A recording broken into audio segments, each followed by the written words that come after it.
quão grande amor nos tem concedido o Pai, que fôssemos chamados filhos de Deus. Eu e você temos que responder para nós mesmos: que farei de Jesus?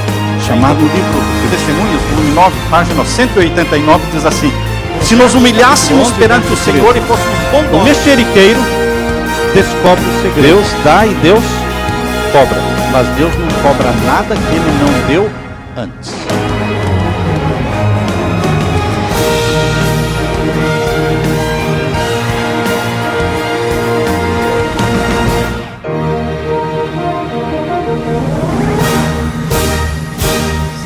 Todos com a paz de Jesus.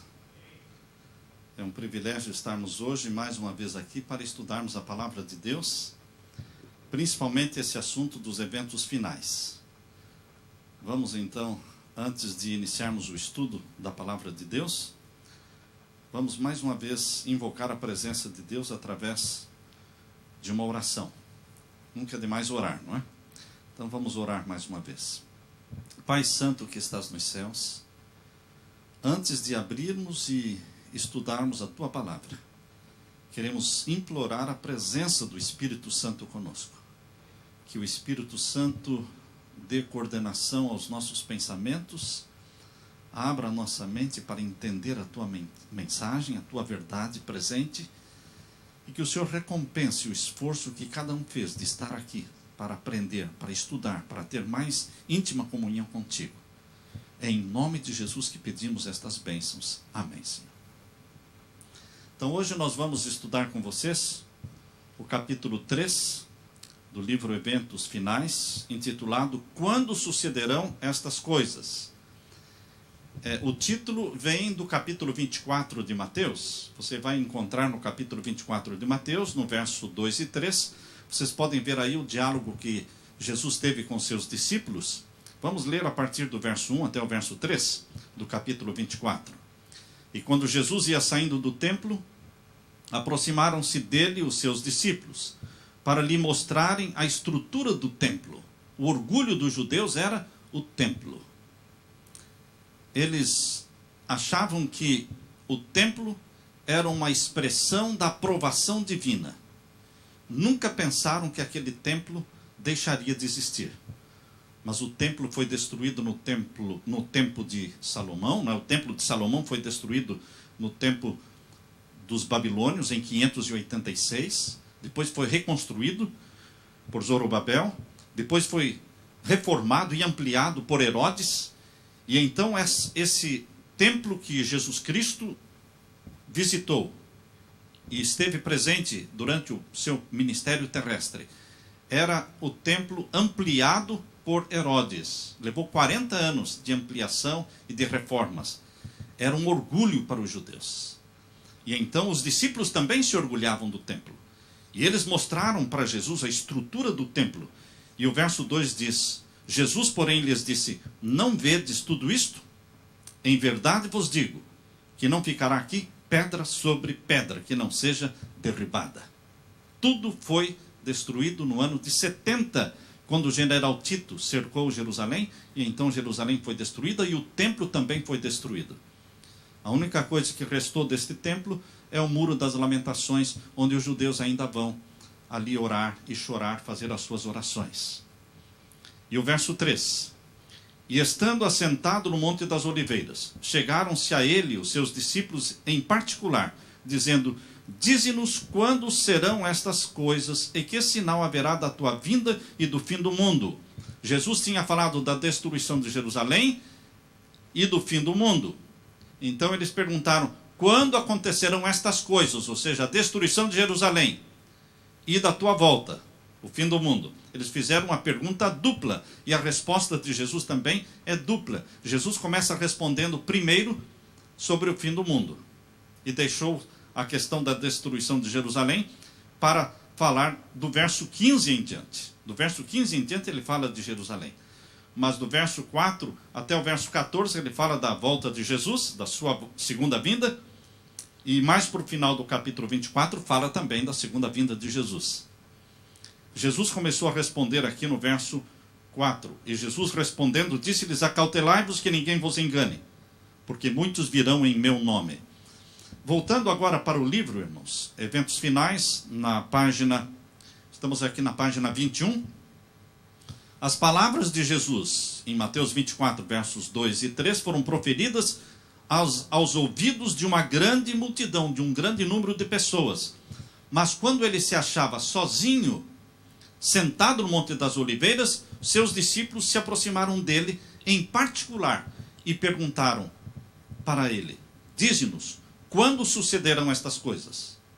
Jesus não respondeu aos discípulos falando em separado da destruição de Jerusalém e do grande dia da sua vinda. Ele misturou a descrição dos dois acontecimentos. Houvesse desenrolado perante os discípulos eventos futuros, segundo ele os via, e não teriam podido suportar. Deus nunca acende uma luz para cegar. Deus acende uma luz para iluminar. E Deus acende uma luz pequena até que os seus olhos se acostumem com a luz pequena, para aumentar a luz. E aumentar a luz. Ele nunca acende de cara um farol forte nos seus olhos, porque cegaria os seus olhos. Assim como a luz alta de um carro cega os nossos olhos, quando alguém liga uma luz alta nos nossos olhos. Então Jesus, ele não falou diretamente para os discípulos da segunda vinda dele, para não desanimá-los. Por isso que todos os leitores da Bíblia, os discípulos e também os estudantes da Bíblia, até os nossos dias, todos quando leem e estudam a Bíblia, eles têm um senso da iminência e da urgência da volta de Jesus. Todos, em todos os tempos, em todas as eras, todos os cristãos acreditam que Jesus Cristo virá nos seus dias. Jesus vai voltar nos nossos dias. E eles morrem e vem a próxima geração. E eles acreditam que Jesus virá nos seus dias. Deus criou esta situação. É proposital. Para que as pessoas não se acomodem. Porque na realidade, queridos, se alguém viveu há 500 anos atrás, ou se alguém morreu ontem, se a pessoa acreditou que Jesus viria nos seus dias, louvado seja Deus. Porque morreu preparado. Morreu preparado. E quando ele ressuscitar, ele verá o quê? Jesus Cristo nas nuvens do céu. E os anjos recolhendo nos 4 cantos da terra, recolhendo os escolhidos para encontrar Jesus nos ares. Então, depois que a pessoa morreu, quando ele abrir os olhos, a primeira coisa que ele vai ver é o rosto amável de Jesus. Então, Deus fez isto de tal forma que todos os que estudam a Bíblia entendem que Jesus virá logo. Isto não é mal, porque o servo mau é que diz: tarde virá o meu Senhor. O bom servo diz: cedo virá o meu Senhor. Uma vez, alguém visitando uma cidade passou por frente de um jardim e viu que o jardim estava muito bem cuidado. E ele parou para ver o jardim e uma pessoa se aproximou dele e começou a conversar com ele. E o visitante perguntou: é você quem cuida deste jardim? Ele disse: sou eu que cuido deste jardim. Eu cuido deste jardim, mas o dono, o seu senhor, ele mora nesta casa? Não, ele vem aqui de vez em quando. De vez em quando. Qual foi a última vez que ele veio aqui? Ah, já está com mais de 10 anos. Sim, mas você está cuidando do jardim como se ele viesse amanhã. Ele disse: não. Eu estou cuidando deste jardim como se ele viesse hoje. Eu estou cuidando deste jardim como se ele viesse hoje. Queridos, Jesus não quer que você viva como se ele viesse amanhã. Ele quer que você viva de uma forma como se ele viesse hoje. Porque hoje nós podemos perder a vida. Hoje nós podemos passar para a seara dos mortos, que serão ressuscitados na volta de Jesus. Portanto, queridos, Jesus misturou a descrição das duas grandes crises, deixando que os discípulos procurassem por si mesmos o significado. Muitos que se chamam pelo nome de adventistas têm marcado datas. A Igreja Adventista do Sétimo Dia, oficialmente, nunca marcou datas. Quando você estuda o movimento adventista milerita, você vê que eles estavam aguardando a volta de Jesus para 22 de outubro de 1844, e essa grande decepção está profetizada em Apocalipse capítulo 10, quando o anjo manda como o livrinho, e ele te fará doce na boca e amargo no teu ventre. Representando a grande decepção de 1844. Mas não foi a Igreja Adventista do Sétimo Dia, oficialmente, quem fez a marcação desta data. Foi o movimento adventista milerita. A Igreja Adventista nunca marcou data para a volta de Jesus. Mas, individualmente, alguns adventistas já marcaram datas. E outros também. Por isso, Deus escreveu através da sua serva, muitos que se chamam pelo nome de adventistas, têm marcado datas.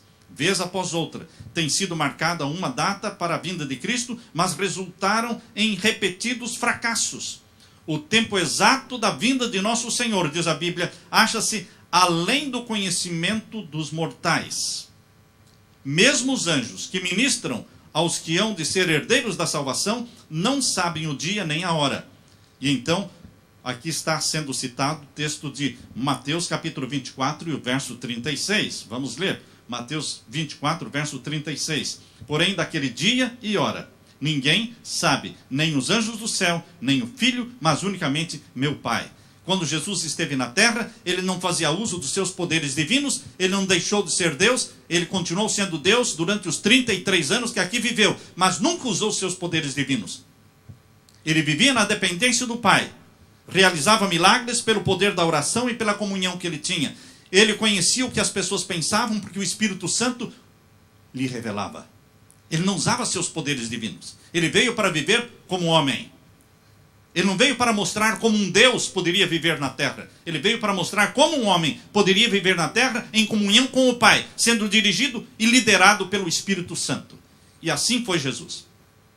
A Bíblia diz que quando ele foi batizado, o Espírito Santo o conduziu para o deserto, para ser tentado.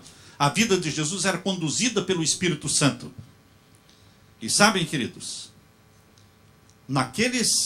naquele momento em que Jesus falou, daquela hora, daquele dia, ninguém sabe, nem o Filho, está falando de Jesus, homem, vivendo na terra. Quando ele ressuscitou, ele passou a usar novamente seus poderes divinos. Ele é Deus eterno, 100% Deus, 100% homem. Hoje ele sabe o dia e a hora da sua volta, como o Pai. E aqui diz no texto seguinte, na página 21 que estamos lendo, não vamos saber o tempo exato para o derramamento do Espírito Santo ou para a vinda de Cristo. Dia e hora ninguém sabe, nem da volta de Jesus, nem do derramamento do Espírito Santo, porque Deus não nos deu esse conhecimento. Por que Deus, é uma pergunta, por que Deus não nos deu esse conhecimento? Por quê? Eis a resposta, porque se nos desse, não faríamos correto uso dele. Desse conhecimento resultaria um estado de coisas entre o nosso povo que retardaria consideravelmente a obra de Deus no sentido de preparar um povo que permaneça em pé no grande dia que está por vir. Não devemos viver ansiosos quanto ao tempo. Não deveremos ter ansiedade quanto ao tempo. Deveremos viver prontos para a volta de Jesus todo dia. Pronto hoje. Pronto para viver ou para morrer. Só está preparado para viver quem está preparado para morrer. Quem não estiver preparado para morrer também não está preparado para viver por Cristo. Viver por Cristo exige estar preparado para morrer por Cristo também. Não seremos capazes de dizer que ele virá dentro de 1 ano, 2 anos, 5 anos. Nós não podemos fazer um sermão aqui e falarmos, olha, eu acho que Jesus vai voltar daqui 1, 2 ou 5 anos. Quantas pessoas me perguntam em particular, Pastor Samuel, me diga, na sua opinião, quanto tempo vai demorar?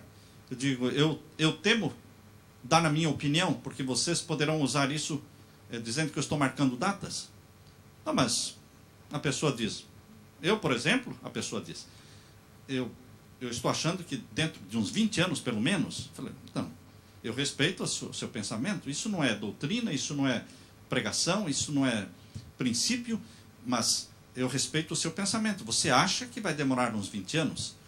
Então, eu também tenho os meus sentimentos. Eu também acho alguma coisa, só que eu não vou pregar. Porque nós não devemos pregar o que achamos. O púlpito não é um lugar para se pregar o que eu acho, o que eu penso, mas é o que diz a palavra de Deus. Por isso, eu me reservo este direito de não falar quanto tempo, porque seria mal interpretado. E Deus não revelou exatamente porque o povo faria mau uso do dia exato. Vocês sabem que a tendência do ser humano é postergar, postergar até chegar perto. Se a prova vai acontecer daqui a um mês, a pessoa vai estudar 2, 3 dias antes. Se o casamento está marcado, não é, daqui a um mês, a pessoa vai e acumula tudo na última semana. Assim é a tendência do ser humano, deixar tudo para a última hora. Por isso Jesus não revelou o dia e a hora, para que as pessoas estejam prontas todos os dias. Não seremos capazes de dizer que ele virá dentro de 1, 2 ou 5 anos, nem devemos adiar sua vinda declarando que talvez não ocorra dentro de 10 ou 20 anos. Eu tenho ouvido pregadores dizendo: não quão logo virá Jesus. Mas eu tenho assistido sermões em que o pregador diz quão demorado ele acha que será a volta de Jesus. Nós não deveremos dizer não quão breve será e nem quão demorada será. Nós não sabemos. Aproximamo-nos do grande dia de Deus. Os sinais estão se cumprindo e, no entanto, não temos uma mensagem que nos fale o dia e a hora do aparecimento de Cristo. O Senhor ocultou isso prudentemente de nós, para que sempre estejamos... Por que Deus ocultou? Para que sempre estejamos num estado de expectativa e de preparação para o segundo aparecimento de nosso Senhor Jesus Cristo nas nuvens do céu. Estamos na expectativa todos os dias. Todos os dias. O tempo exato da segunda vinda de Jesus, ou do Filho do Homem, é um mistério de Deus. Deus vai revelar. Você já leu no Grande Conflito, e eu mencionei isso aqui no sermão que fiz no sábado. Está lá no livro Grande Conflito, que chegará um momento, depois do fechamento da porta da graça, momento em que Deus vai estampar a sua lei no céu. E ele então vai declarar o concerto de paz que ele tem com o seu povo obediente. E ele vai declarar o dia e a hora da volta de Jesus. Mas isto será depois que a porta da graça se fechar, durante o período da angústia de Jacó. Queridos, no livro Grande Conflito, página 371. Grande Conflito, página 371. Eu quero ler para vocês esse texto, porque se Ellen White está enfrentando um grupo de fanáticos que está marcando data para a volta de Jesus, a ênfase que ela dá é que nós não deveremos marcar e não deveremos ficar ansiosos por isso, porque ela está combatendo um grupo de fanáticos que está marcando a data da volta de Jesus. E se você só ler este pensamento de Ellen White, dá a impressão de que não dá para conhecer nem o tempo. Muitos perguntam: pastor, nós não sabemos o dia e a hora, mas e o tempo? E muitos dizem: nem o tempo dá para saber. Para que não ocorra esse mal entendido, eu vou ler o que está no livro Grande Conflito, página 371. Diz assim: não se deve admitir que uma declaração do Senhor destrua a outra. Qual é a declaração de Jesus? Daquele dia e hora ninguém sabe. Não podemos usar essa declaração para destruir outras declarações de Jesus que mostram que os servos de Deus estarão preparados e conhecerão o tempo. Ele não falou assim como a figueira, não é? A parábola da figueira. Quando começa o quê? Aprendei, verso 32 do capítulo 24 de Mateus, verso 32. Aprendei, pois, esta parábola da figueira. Quando já os seus ramos se tornam tenros e brotam folhas, sabeis que está próximo o verão. Igualmente, quando virdes todas estas coisas, sabei que ele está próximo às portas. Dá para conhecer o tempo. Mas logo em seguida, no verso 36, ele diz: do dia e a hora, ninguém sabe. Então, queridos, nós não podemos fazer essa declaração de Jesus anular a outra. As duas têm o seu contexto e têm a sua validade. Por isso, no livro Grande Conflito, página 371, nós lemos: não se deve admitir que uma declaração do Senhor destrua a outra. Conquanto ninguém saiba o dia ou a hora da sua vinda, somos instruídos quanto à sua proximidade, e isto nos é exigido saber. O que é que nos é exigido saber? O dia e a hora? Não. Os tempos, a proximidade. Isso nos é exigido saber. O povo de Deus não estará na ignorância total. E continua o texto do Grande Conflito. Demais, é-nos ensinado que desatender a advertência ou recusar saber a proximidade do advento do Salvador, ser-nos-á tão fatal como foi aos que viveram nos dias de Noé, ou não saber quando viria o dilúvio.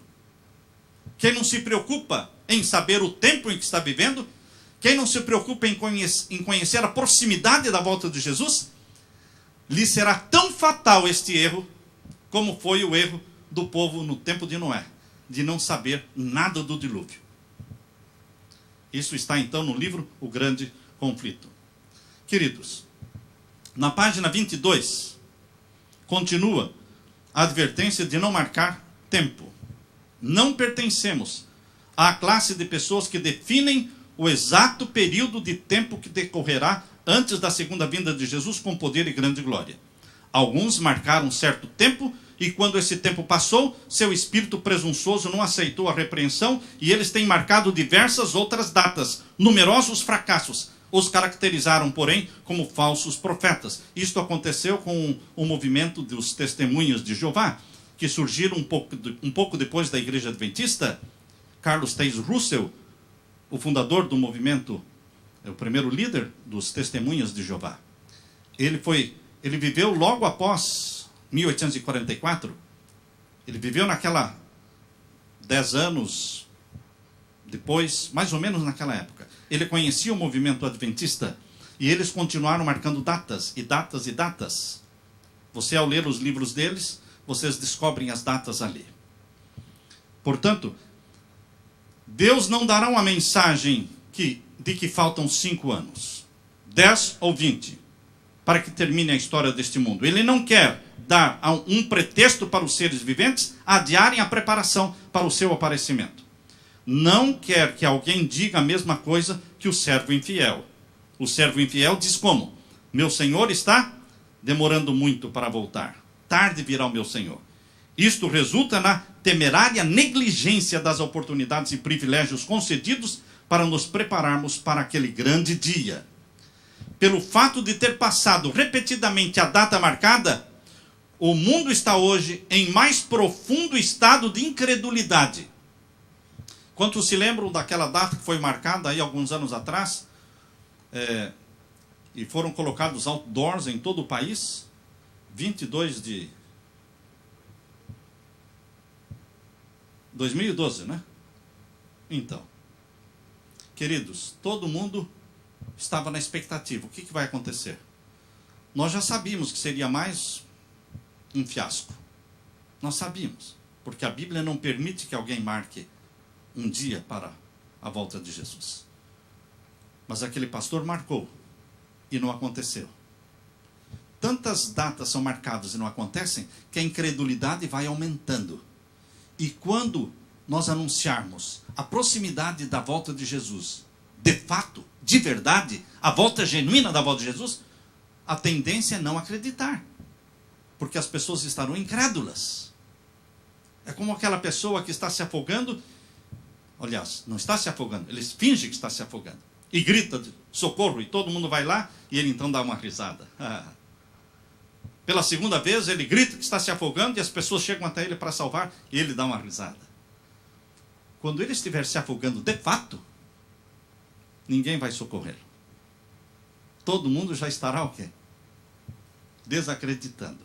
É isso que Satanás quer, que as pessoas desacreditem da proximidade da volta de Jesus. Na página 23, diz assim, lá em cima na página 23, sempre haverá movimentos falsos e fanáticos, promovidos na igreja por pessoas que pretendem ser dirigidas por Deus.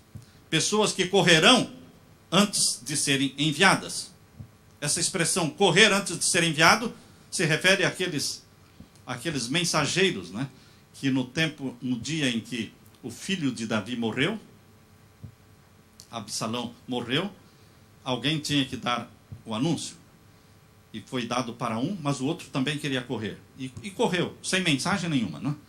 Mas ele foi correndo. E chegou na frente do outro que tinha mensagem. Muitos correrão antes de serem enviados. E darão dia e data para o cumprimento da profecia não cumprida. O inimigo se agrada disso. Porque aumenta a incredulidade do povo de Deus. Mais embaixo, no meio da página 23, diz: nossa posição tem sido a de esperar e vigiar, sem definir algum tempo para interpor-se entre o fim dos períodos proféticos em 1844 e o tempo da vinda do nosso Senhor. Não vamos marcar data neste período de que Jesus vai voltar.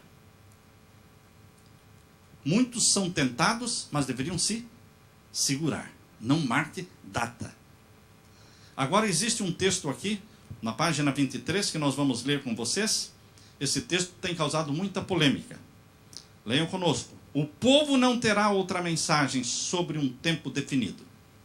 Está falando dos 2.300 anos, que acabaram em 1844. Então Ellen White fala, o povo não terá outra mensagem sobre um tempo definido. Depois desse período de tempo, ou seja, estendendo-se de 1842 a 1844, depois desse período de tempo, não pode haver um traçado definido do tempo profético. Ela está dizendo que depois de 1844 não haveria nenhum tempo definido de tempo profético. Mas isso dá muita confusão. Porque o que é tempo profético? Muitos interpretam desta forma: de 1844 para cá, não há mais profecia de tempo. Qualquer profecia de tempo na Bíblia que você começa a jogar para o tempo do fim. Então, já vem este argumento. Não, mas a Ellen White diz que depois de 1844 não tem mais profecia de tempo. Então, fechou-se a porta ao estudo da profecia. Selou-se a profecia, dizendo, não existe mais profecia de tempo de 1844 para cá. Foi um desestímulo para o estudo da profecia. Porque é assim que a maioria acredita. Mas existem outros teólogos, entre eles Dr. Dedering, pastor e Dr. Dedering. Ele queria de outra forma. Ele queria assim, de 1844 para cá, não existe nem mais uma profecia de tempo profético. Mas o que é tempo profético? É o princípio dia, ano.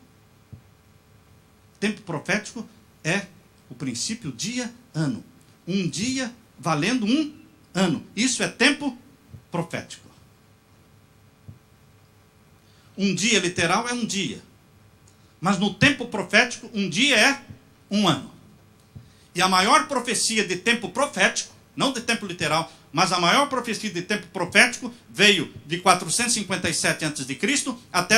até 1844, depois de Cristo, os 2.300 anos. A maior profecia de tempo profético. E ela está falando desta profecia de tempo profético. E ela diz, então, vamos ler de novo o texto? Não pode haver um traçado definido do tempo profético. A contagem mais longa vai até outono de 1844. Quem quiser entender que ela está dizendo que de 1844 para frente não tem mais profecia de tempo, respeita-se. Ninguém está aqui para criticar ninguém. Mas existem aqueles que preferem crer que de 1844 para cá, o que não existe é profecia de tempo profético. Provas. Os 1000 anos estão antes de 1844 ou depois de 1844? Depois de 1844, em Apocalipse capítulo 20. E os 1000 anos é uma profecia de tempo profético? Pense antes de responder. Os 1000 anos, os 1000 anos, são uma profecia de tempo profético? De tempo literal. Tempo profético é quando um dia vale para um ano. Então, queridos, quando nós falamos que depois de 1844 não existe mais nenhuma profecia de tempo, nós estamos indo contra a Bíblia. Porque existe uma profecia enorme de tempo, literal. Mas é profecia de tempo. Não profético, mas literal. Depois de 1844. Então, eu prefiro o que o Dr. Dedering explicou. Que em 1844 acabou toda a profecia de tempo profético. Mas profecia de tempo literal existe. E a prova são os 1000 anos. Você analisa os dois conceitos e você veja qual é o mais bíblico. Agora, queridos, na metade da página 23, existe um parágrafo que diz: Ellen White esperava a volta de Cristo em seu tempo. O que nós vamos ler agora para vocês deve ser analisado com carinho e, por favor, procure entender. Se alguém de outra fé, de outra denominação, chegar para você com estes textos que nós vamos ler agora, o que você diria? O que você responderia? Vamos ler então? O que você falaria para alguém que chegasse com esse texto, escrito por Ellen White, em 1856, está aí. Foi-me mostrado o grupo de pessoas presentes na assembleia. Disse o anjo: alguns servirão de alimento para os vermes, alguns estarão sujeitos às 7 últimas pragas, outros estarão vivos e permanecerão sobre a terra para serem trasladados por ocasião da vinda de Jesus. E a pessoa falasse: me explica, está aqui. Ela é uma profetisa da sua igreja? É. Você acredita que ela falou inspirado por Deus? Acredito. Ela é uma profetisa de Deus. Então me explique isso. Se cumpriu isso? Agora veja outro texto. O tempo é curto, por isso devemos trabalhar com diligência e redobrada energia. Nossos filhos talvez não ingressem na faculdade. Isso aconteceu? Não, porque de 1872 para frente surgiram as universidades adventistas. Ali que as escolas adventistas cresceram e as universidades adventistas se espalharam pelo mundo todo. Agora leiam outro texto. Na realidade, não é prudente ter filhos agora. Quando é que ela escreveu isso? 1876. O tempo é curto. Os perigos dos últimos dias estão sobre nós e as criancinhas, em grande parte, serão levadas antes disso. Agora vejam outro texto. Eu diria para vocês, se eu estivesse fazendo a compilação, porque eu não fiz a compilação do livro Eventos Finais, isso foi feito pelos pastores que trabalham no Centro White, lá na Associação Geral. Obviamente, se me perguntasse a minha opinião, eu diria não, eu prefiro não colocar esses textos aqui, porque esses textos precisam uma explicação. Nós não podemos soltar os textos no meio da igreja sem uma explicação, porque milhares e milhares vão ler e não vão entender. Porque precisam ser explicados. Porque ela é uma profetisa verdadeira.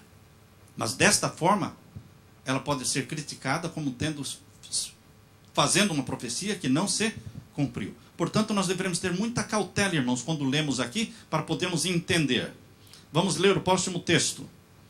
Nesta época, quando as cenas da história terrestre em breve hão de terminar, e estamos prestes a entrar no tempo de angústia, tal como nunca houve, quanto menor o número de casamentos realizados, tanto melhor, para todos, homens e mulheres.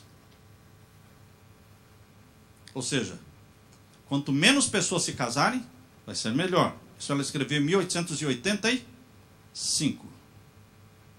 Próximo texto. Chegará a hora, e isso não está muito distante, quando alguns de nós que agora cremos estarão vivos sobre a terra e verão ser confirmada a predição, e ouvirão a voz do arcanjo e a trombeta de Deus ecoar pelas montanhas, planícies e pelo mar até as partes mais distantes da terra. Próxima. O tempo de prova está exatamente diante de nós, pois o alto clamor do terceiro anjo já começou. Na revelação da justiça de Cristo, o Redentor que perdoa os pecados. Então, queridos, como nós poderemos responder para uma pessoa que perguntar para você? É a primeira vez que eu estou falando sobre esse assunto e está sendo gravado. Eu preferia que não precisasse falar, porque há pessoas que poderão usar para torcer e interpretar mal o que nós vamos explicar. Mas precisa ser dada uma explicação para que vocês tenham uma palavra a falar para alguém que pergunte para você. Queridos, uma pergunta. Quando os profetas de Deus, como Pedro, Paulo, João, profetas de Deus, nós cremos que Ellen White também era uma profetisa de Deus. Quando eles falavam, será que eles falavam 24 horas por dia sob a inspiração do Espírito Santo? Ou será que um profeta de Deus também tinha opinião própria? O que vocês acham? Também tem uma opinião própria. Isto é bíblico. Vamos abrir a Bíblia? Vamos abrir a Bíblia então em Corinto. Primeira carta de Paulo aos Coríntios. Primeira carta de Paulo aos Coríntios. Abra sua Bíblia. Isso vai nos ajudar a entender que Ellen White também, como uma profetisa de Deus, ela teve sonhos e visões, como João teve sonhos e visões. Ellen White também teve sonhos e visões, mas ela também tinha aquilo que ela achava que poderia ser. O pensamento dela. Opinião pessoal. Estava errado ela falar a opinião pessoal? Não, não estava errado. Os profetas também emitem opinião pessoal. Vejam então na primeira carta de Paulo aos Coríntios, capítulo 7. Capítulo 7. Vamos ler a partir do verso 6. Digo, porém, isto como que por permissão e não por mandamento. O que Paulo vai falar agora não foi Deus que mandou. Está claro? Vamos repetir esse verso? Digo, porém, isto como que por permissão. Deus está permitindo eu falar. Mas não é por mandamento. Não é uma ordem do Senhor. O que ele fala? Porque eu gostaria que todos os homens fossem como eu mesmo. Ele tinha família? Não, vivia sozinho. Fossem como eu mesmo. Mas cada um tem de Deus o seu próprio dom. Um de uma maneira e outra de outra. Digo, porém, aos solteiros e às viúvas que lhes é bom se ficarem como eu. Que não casem, não é? Mas, se não podem conter-se, casem-se. Porque é melhor casar do que abrasar-se. Todavia, aos casados, mando, não eu, mas o Senhor. Agora é mandamento do Senhor. Que a mulher, senão a parte do marido. Agora o verso 12. Mas aos outros, solteiros, não é? Digo eu, não o Senhor. Louvado seja Deus, porque isso está na Bíblia, irmãos. Louvado seja Deus, porque está na Bíblia. Porque se não existissem esses exemplos de que o profeta fala pelo Senhor, e de que o profeta também fala por si mesmo, se não existisse esse exemplo, nós não teríamos condições de responder. Nós estaríamos num beco sem saída. Mas o profeta também tem opinião própria. E não é pecado o profeta emitir a sua opinião própria. Só que nós, dirigidos pelo Espírito Santo, ao estudarmos a Bíblia e ao estudarmos o Espírito de profecia, nós devemos ter o discernimento do Espírito Santo para vermos quando o profeta está falando de algo que Deus deu uma visão e quando ele está emitindo uma opinião. Não é somente aqui, queridos, no capítulo, pode abrir a Bíblia também. Nós vamos ler ainda em Corinto, primeira carta de Paulo aos Coríntios, capítulo 14. Primeira carta de Paulo aos Coríntios, capítulo 14. Vamos ler aqui no verso 34 em diante. verso 34 em diante. Estão me acompanhando? As mulheres estejam caladas nas igrejas,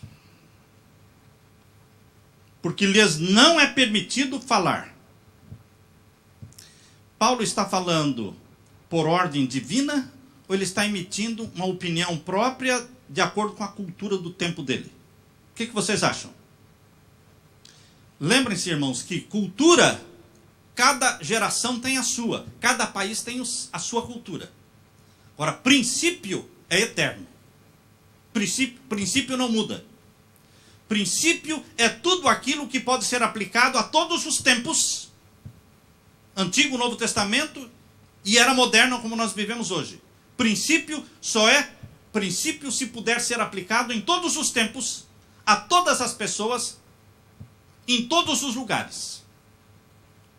Por isso os 10 mandamentos são princípios, porque aplica-se a todos os tempos, todas as pessoas, em todos os lugares. Mas algumas coisas que estão na Bíblia não são princípios, são expressão de cultura. Vocês vão encontrar na Bíblia muita cultura. E nós não poderemos pregar cultura achando que é princípio. A cultura daquele tempo era o homem usar vestido. Se um homem usasse calça naquele tempo, seria um escândalo. Homem que é homem, usa vestido. Na Bíblia. Mas essa era a cultura. Até hoje é assim. Até hoje é assim. E não somente na Palestina e ali entre Israel, outros países também. Cultura. Lá na Rússia, homem que é homem, beija na boca o outro homem. Vocês já viram? Então, queridos, cultura? Não vamos falar, não, está certo, está errado. Irmãos, em questão de cultura, não devemos deter-nos para falar o que está certo e o que está errado. É cultura. Agora, princípio é algo que se aplica a todos os tempos, todos os lugares, todas as pessoas, em todas as épocas. Por isso, irmãos, nós quando lemos a Bíblia e lemos sobre os profetas de Deus, temos que lembrar que eles falavam muitas vezes opiniões próprias, de acordo com a cultura do tempo, de acordo com o pensamento daquela época. Pensamento daquela época. Agora, como é que Deus resolveu este problema dos profetas da Bíblia? Deus resolveu assim. Algumas coisas ele deixou na Bíblia para nos ajudar. E outras coisas ele tirou. Paulo não escreveu somente estas cartas que nós temos aqui. Paulo escreveu outras cartas que não estão aqui. E por que Deus não permitiu que elas fossem achadas? Por que Deus não permitiu? Porque ele fala que ele escreveu aquelas cartas. Só que não foram achadas. E porque não foram achadas, também não foram incluídas no cânon sagrado do Novo Testamento. Deus tem suas razões para não ter incluído na Bíblia algumas cartas, alguns escritos. Ele tem suas razões. Só que, no caso de Ellen White, não se perdeu nada. Tudo foi preservado. No Centro White, está ali tudo guardado. Sob chave, né? Em cofre. A prova de fogo. Agora, queridos, publicar tudo o que ela escreveu, nas cartas que ela escreveu para o irmãozinho aqui, na carta que ela escreveu para aquela irmã lá, na carta que ela escreveu para o filho dela aqui, na carta que ela escreveu para o marido dela lá, na carta que ela escreveu para o presidente da Conferência Geral, em todas as cartas que ela escreveu, tudo está guardado. E de quando em quando, eles vão publicando os escritos dela. Só que nós, como igreja, quando recebemos um livro selecionado, de seleções, né, como se chama? Como é que nós falamos? Compilação. Nós achamos que tudo foi resultado de visões e sonhos. Não é assim que nós achamos? Eu também acho assim. Eu sou adventista do sétimo dia. Só que quando nós chegamos em situações como estas, nós começamos a analisar, falar, não, como é que está? Ela é uma profeta verdadeira? E como é que ela falou isso? Então nós buscamos na Bíblia a explicação. E graças a Deus a Bíblia dá explicação. de que o profeta também emitia opiniões próprias. E não era pecado fazer isso. Não foi uma visão dada por Deus. É diferente da visão do grande conflito que Deus deu. Durou horas. E ele escreveu esta visão usando suas próprias palavras, mas escreveu a visão que Deus deu. Então, queridos, é a única forma de nós entendermos o que ela falou sobre a volta de Jesus, que ela achava que seria nos dias dela. Por isso, todos os que estudam a Bíblia acham que a volta de Jesus acontecerá nos dias deles. E vivem de acordo com esta crença. Louvado seja Deus por isso. Mas que isto não desanime a sua fé, mas entenda que ela foi uma mulher usada por Deus e falou inspirada por Deus. Ela teve mais de 2.000 sonhos e visões. Mas nem tudo foi resultado de sonho e visão. Ela era uma mulher comum, que dava conselhos, que conversava com as pessoas. Continuando então, irmãos, na página 24. As promessas de Deus são condicionais, lá no final da página 24. Em suas mensagens aos seres humanos, os anjos de Deus apresentam o tempo como sendo muito breve. Verdade é que o tempo tem se prolongado além do que esperávamos nos primeiros tempos desta mensagem. Ela está falando. O tempo está se prolongando além do tempo que nós achávamos. Nosso Salvador não apareceu tão breve como esperávamos. Falhou, porém, a palavra de Deus? Não, absolutamente. É preciso lembrar que as promessas e as ameaças de Deus são igualmente condicionais. Talvez tenhamos de permanecer muitos anos mais neste mundo, por causa da rebelião, como aconteceu com os filhos de Israel. Mas, por amor de Cristo, seu povo não deve acrescentar pecado a pecado, responsabilizando a Deus pela consequência do seu procedimento errado. Cristo aguarda com ardente desejo a manifestação de si mesmo na sua igreja. Quando é que Jesus vai voltar? Não tem dia e hora, mas ela fala aqui quando ele vai voltar. Cristo aguarda com ardente desejo a manifestação de si mesmo em sua igreja. Quando o caráter de Cristo, e eu gosto muito desse texto, eu tenho usado muito esse texto nos meus sermões. Quando o caráter de Cristo se reproduzir perfeitamente em seu povo, então ele virá para reclamá-los como seus. Deus está esperando que seu caráter seja gravado em você pelo Espírito Santo. Porque o Espírito Santo grava o caráter de Jesus em você. O Espírito Santo dá para você o temperamento dele, a mente de Jesus. E você começa a pensar e reagir e sentir como Jesus. Quando o povo de Deus estiver com o caráter de Jesus gravado neles pelo Espírito Santo, então ele virá para reclamá-los como seus. Todo cristão tem o privilégio não só de esperar a vinda de nosso Senhor Jesus Cristo, como também de apressá-la. Como apressá-la? Pregando? Testemunhando? Se todos os que professam seu nome produzissem fruto para a sua glória, quão depressa não estaria o mundo todo semeado com a semente do Evangelho? Rapidamente amadureceria a última grande seara e Cristo viria recolher o precioso grão. No meio da página 25, irmãos, com infalível precisão, o ser infinito, que é Deus, ainda mantém, por assim dizer, uma conta com todas as nações. Deus tem uma conta com todas as nações. Deus mantém um registro das nações, diz aí.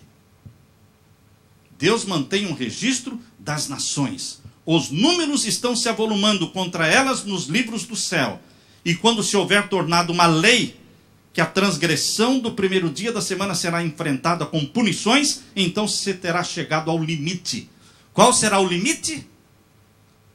A taça da misericórdia de Deus e da paciência de Deus chegará no limite quando a nação e o mundo emitir uma lei impondo o primeiro dia da semana como dia santo, no lugar do santo dia do Senhor. Isso é o que está escrito aqui.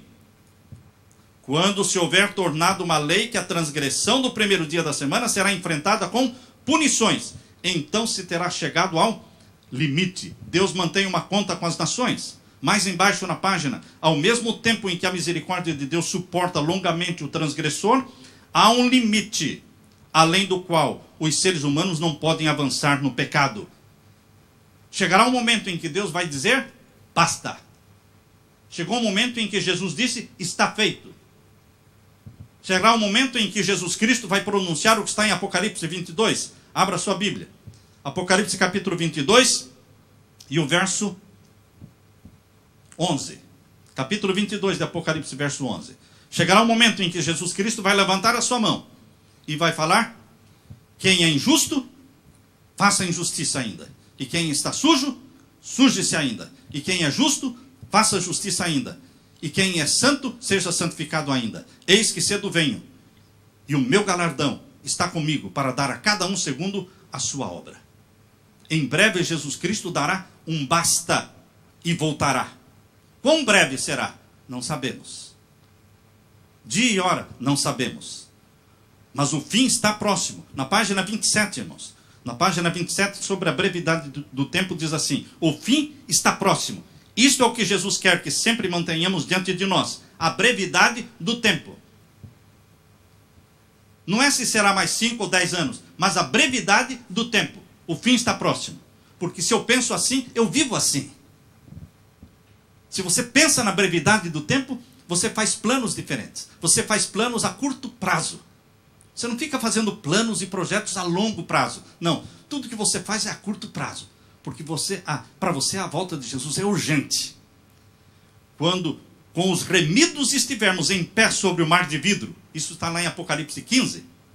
O povo de Deus em pé no mar de vidro diante de Deus. Apocalipse 15. Quando com os remidos estivermos em pé sobre o mar de vidro, com harpas de ouro e coroas de glória, tendo à nossa frente a imensurável eternidade, então veremos como foi curto o período da provação e espera. Aleluia, irmãos. Nós diremos: foi fácil demais. Foi fácil demais. Comparando a alegria e a felicidade que estamos aqui, a eternidade. E olhando para trás, vamos dizer: foi curto demais. Que Deus nos prepare para este dia. Que você e eu possamos estar também no mar de vidro, com harpas de ouro e coroas de glória, contemplando o rosto amável do nosso Salvador Jesus. Amém? Deus seja louvado. Amém, Senhor.